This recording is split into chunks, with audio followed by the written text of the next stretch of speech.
Shade Tree Mechanics. People have seen you driving around town, driving that jacked up, big bad Jeep Wrangler 4x4. They know you got an enormous hog and you want to be able to walk the walk as well as talk the talk. Well, fear not.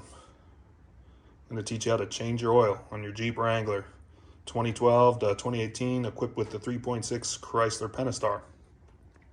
So, first things first, you're going to need some consumables. You need some oil, namely some 5W20. You pick your preferred brand and flavor with 11 herbs and spices. I'm going to be using Mobile 1 for the video, but whatever 5W20 that meets the specifications in your owner's manual will do the trick, okay?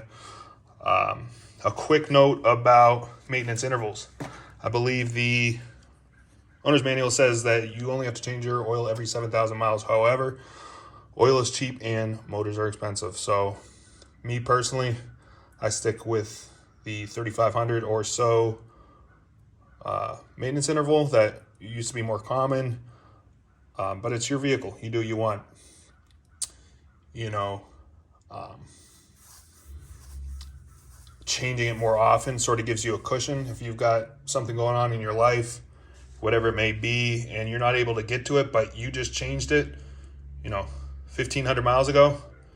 It's one less thing to worry about. So personally, as far as maintenance goes, I say often and plentiful, but that's neither here nor there. We're just here to teach you how to change your own oil. So once you get your 6 quarts of 5W20, you're going to want to gather some tools, okay?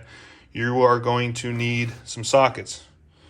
You're going to need a 1/2 inch or equivalent metric for your drain plug and a 15/16 or I believe it's a 24 mil for the oil filter housing. Now, most people will just do this with a ratchet, okay? And 98% of them are going to do a fine job, all right? But it being your first time changing your oil and seeing as you're watching a tutorial to do it, my personal advice is to get a torque wrench, okay? In the Chrysler Pentastar world, something you see that fails often and early, sometimes around 60,000 miles or so, is the oil filter housing. It's plastic. And I think that one of the main reasons for that is that people over torque it, okay? The specification is only 18 foot-pounds. That's not a lot. And if you're not used to dealing with chinchy parts and tightening them in such a manner as to not break them, you might over tighten it. So for your first time, it's probably best practice to use a torque wrench and only torque it down to that specified torque. Moving forward, your next time, you can probably do it by feel, but just so that you have a good metric to gauge that by, use a torque wrench. There's probably a friend you can borrow it from, or if not, if you decide to purchase one, it's a tool you're going to use later on. So once you have your oil, 6 quarts of 5W20, your tools, required tools, maybe some rags to clean up your messes in case you botch this whole operation. Maybe some safety glasses for crawling underneath. If you're off-roading, hitting the trails, you're probably gonna have some dirt falling down as you try and access your oil plug there, and getting anything in your eye is a bad day. So gather all your required equipment together and start by pulling your drain plug and draining out the oil. All right. So first things first, you gotta get underneath your Jeep. You probably realize by now that for most jobs you won't have to even jack up your vehicle because you've got enough ground clearance to crawl underneath it without doing so. So here we are. This is the bottom of the motor oil pan drain plug. This is the guy we're going to look to remove. Put our socket on there.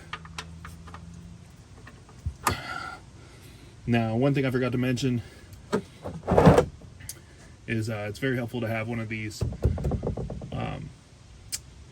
enclosed drain pans here. I'll link them in the description, but as far as afterwards, you can seal this all up and drop it off your oil recycling place. So we're going to loosen this. I'm actually going to take the socket off the ratchet, do it by hand just so I don't get splashed with too much oil.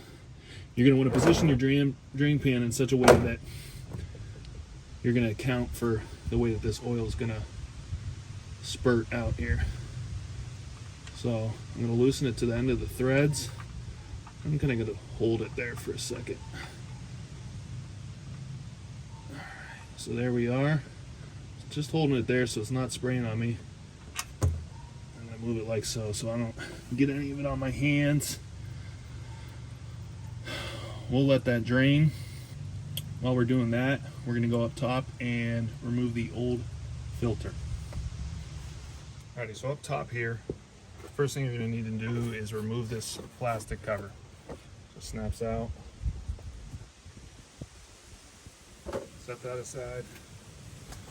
And now you have access to the oil filter housing, like we talked about.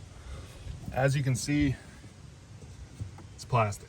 So you want to be kind of gentle with it. And that's the reason I recommend you use a torque wrench when retightening. Okay. So you're going to zip that off. My camera will stay in place.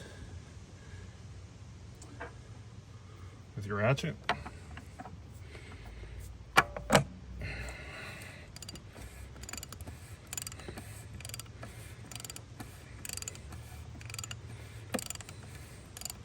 And it's, especially problematic when these crack, because in order to replace it, you have to remove everything. You have to remove the intake plenum, everything else in the way, and it's down there at the oil filter or the oil cooler.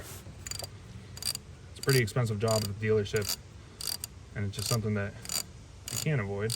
You should. All right, just gonna pull this out.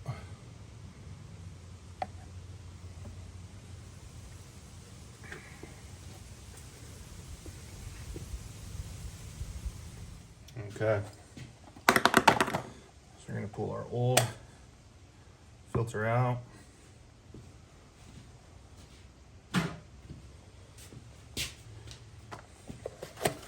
Take out our new one. And it comes with this O-ring. It's a replaceable part. Whenever you buy a new filter, you get a new O-ring. It's on this. Pick or a small flathead is helpful.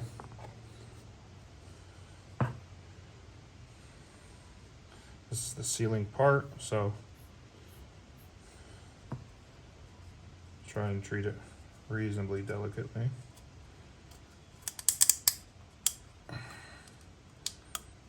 Boom, like so. New filter, pop in there. We're gonna take it back over to the Jeep. Alrighty, so we've got our new filter in our housing. We're just going to feed it in by hand here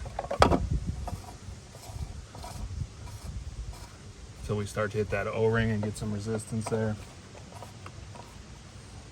Then we're going to take our torque wrench. Now my torque wrench only reads down to 20. So we're going to go down to 20. We're going to go 2 foot-pounds more there. Okay, so that should be 18.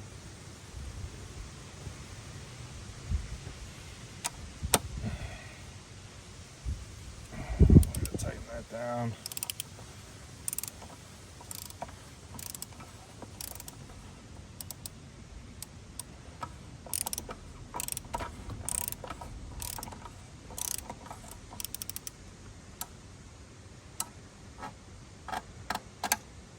You hear that?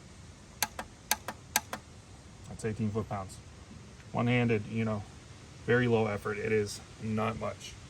You're basically relying on that O-ring to seal it rather than brute force or pressure there. So now that we've got our new filter in there, we go down below and put back in our drain plug and then fill her up. So now underneath here, the Oil flows slowed to a trickle. It's all out of there essentially. And this is a crucial part. You know, rookie mistake here is up top, you put the oil filter back in, you think you're good to go, and you pour, you know, $50 worth of oil down onto your drain pan, or down onto this, you know, because you haven't put back in your plug. So don't forget this. I'm gonna put this back in there. Take a half inch there.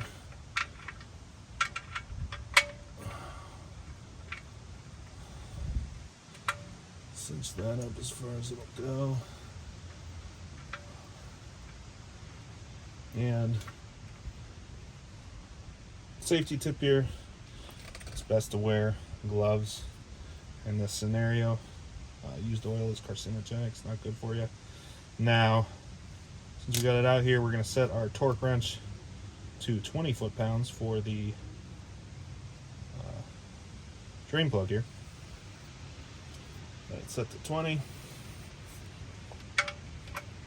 And we're going to tighten it up there. Listening for that click. Hear that?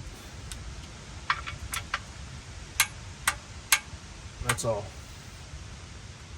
Once again, not a whole lot of pressure, but also not a part you want to be stripping, because it's a much bigger project, retapping this or chasing the threads. And if you can avoid it, not a path you want to go down on your first try here. You know, maybe save that for future project. Okay, so now that we've got our system sealed back up, we've got our filter in, we've got our drain plug in, it's time to grab a funnel and fill it up with 6 quarts of 5W20. All right, we're on to the last step here. Now, this is the part where, once again, you want to double, triple, quadruple check that you've got your drain plug back in and you've got your filter installed. If you've done both those things, you're good to go on to the last step here. Move your filler cap. Again, once again, checking in triplicate here, 5W20 as it says on the cap. It's what we've bought. Although not crucial, it can be helpful to use a funnel at this step. You're going to want to swab it out, because there's probably some sort of grime from the last time you used it, butt chugging beers with your buddies, or just changing oil in your last vehicle. So if it's clean, put it in there. You're going to want to crack your can of new oil.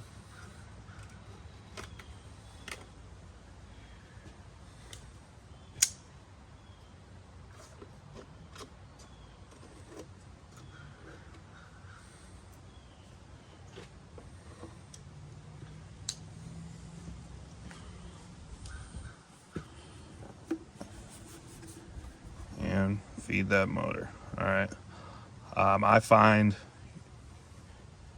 you know, and your mileage may vary, but I find that it usually takes about 6 quarts right on the dot. However, it's probably best practice to give it the 5-quart big bottle, and maybe do half of the single quart bottle. Start it, check the oil filter level on your dipstick, make sure you're not over filtering or overfilling, and then finish off the bottle. Although it might sound counterintuitive, you do not want to overfill your engine's motor oil. It won't do you any good. It can lead to foaming the oil. You know, if it's filled up to levels the manufacturer didn't intend it to be, you might have your crank slapping in that oil, creating foam, and then you got more foam than liquid oil, and it's not able to get picked up by the pickup, and leading to, you know, an under lubrication scenario, and you're burning cams or prematurely wearing your motor. So I'm going to go ahead, put all 6 quarts in there, because as I said, it's found it to be pretty spot on.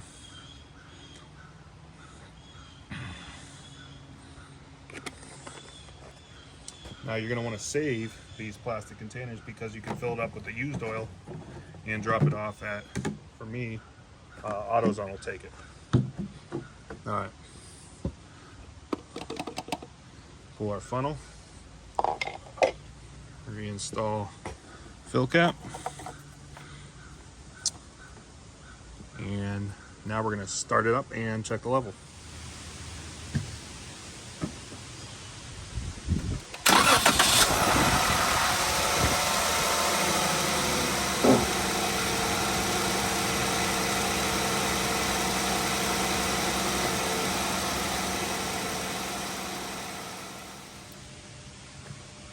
So we're gonna pull our dipstick, Wipe it. reinsert, And check. So, as you can see, we're right at that fill line, right where we want to be. We're in the money.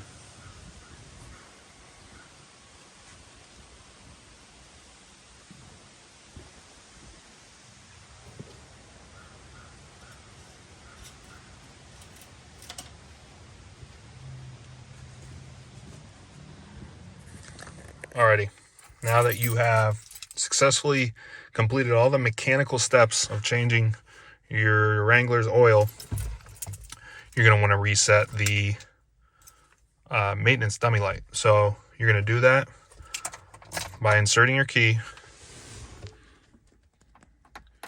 turning it to the vehicle power on, but not starting it,